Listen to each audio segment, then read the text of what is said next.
तर का म्हणता पोट्यो, सकाळचे 5 वाजता उठलो होतं का आंघोळ करून? काहून तर भाऊ मंदिराची आरती राहते सकाळी 6 वाजता आणि भाऊ 5 वाजता तर निघाच लागणार. तिथे जायलाच लय वेळ लागते. पायऱ्या तर लय आहे वाटते, मी मोजल्या नाही भाऊ. तुम्हाला माहिती तर सांगा कमेंटमध्ये. मग आलो भाऊ मग वरतं. कसं तरी थंडी बहुत लागत होती ना का. आणि प्रवीण भाऊ यात एवढ्या थंडीचा उभा माहित नाही कसा होता. तर मी तर बसूनच गेलो भाऊ. मला तर थंडी बी लागे ना, झोप बी बहुत लागत होती. मग बसून गेलो मी. आणि भाऊ बमलेश्वरी म्हणलं तर गर्दी तर राहतेच. तर पाहून घ्या तुम्ही गर्दी आता. झालं भाऊ समोर त्यांना चालू खिडकीपाशी थांबलो तर भाऊ तशीच आरती चालू झाली. मग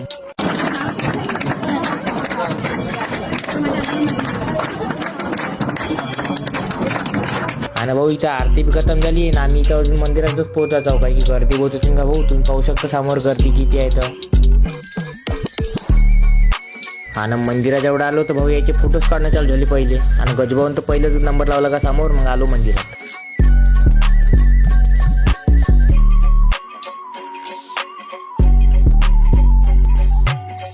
मग दर्शन घेतले, प्रसाद घेतला आणि भाऊ निघालो मग खाली जायसाठी आम्ही.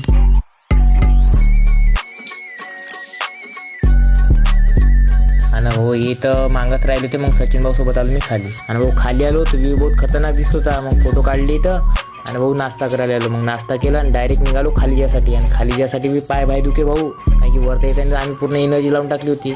खाली आलो तर भाऊ मग उडण खटवल्याची तिकीट काढली तर भाऊ शांतनुचं नाचायलाच लागलं होतं बा कसा नाचतेवाला. आणि भाऊ तुमचा भाऊ पहिल्या वेळा बसत होता तर मला बी खूप खुशी होती. मग आलो भाऊ काउंटरवर आलो तर तिकीट दाखवा लागते तिथं. तर भाऊ आला मग उडण खटवला VIP आहो ना भाऊ. मग आपल्यासाठी VIP उडण खटवला येते. मग भाऊ बसलो उडण खटवल्यामध्ये.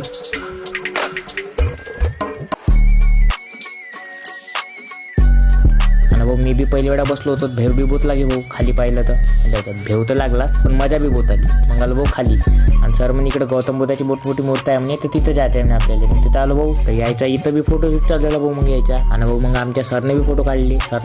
तर भाऊ मीने बी काढून टाकले मग 2 फोटो.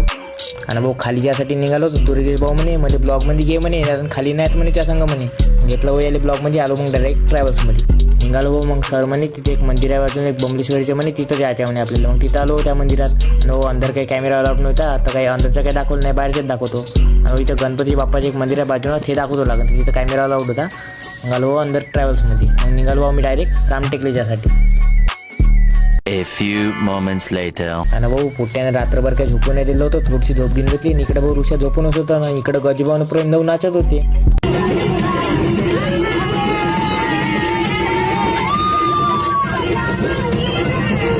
आणि वस्तात तर बा कसा करते.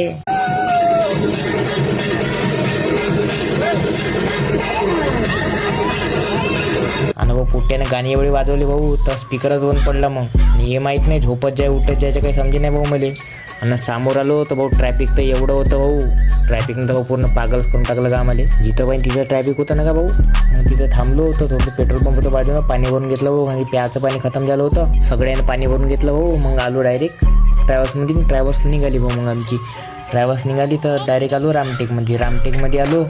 उतरलो भाऊ ट्रॅव्हल्समधून. डायरेक्ट निघालो मंदिरात जायसाठी. हे होय पाहून रामटेकच्या मंदिर पाहून घ्या. आणि भाऊ ह्या मंदिरात बी तसंच होतं का. अंदर कॅमेरा अलाउड नव्हता. तर अंदरची काही क्लिप घ्यायला नाही भेटली. वरता आलो मग सगळेजण वरता आलो. मग आलो खाली आलो तर भाऊ इथं गजभाऊ डमरू वाजवत होता. पहा कसं वाजवते तो.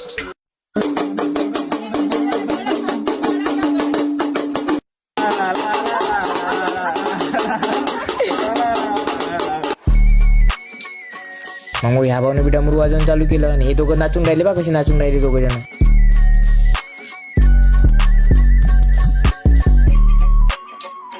आलो भाऊ याची डमरू वाजवत खाली आलो तर भाऊ मयूर भाऊने बी वाजवून चालू केलं डमरू. मग पहा तुम्ही. आणि इकडे तर गजभाऊ नाचत होता का. झालं भाऊ याचं नाचणं. मग आलो डायरेक्ट ट्रॅव्हल्समध्ये बसलो. डायरेक्ट आलो जेवण करायला. जेवण झालं भाऊ.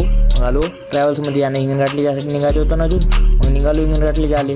मग का पोट्टो भेटू पुढच्या ब्लॉगमध्ये.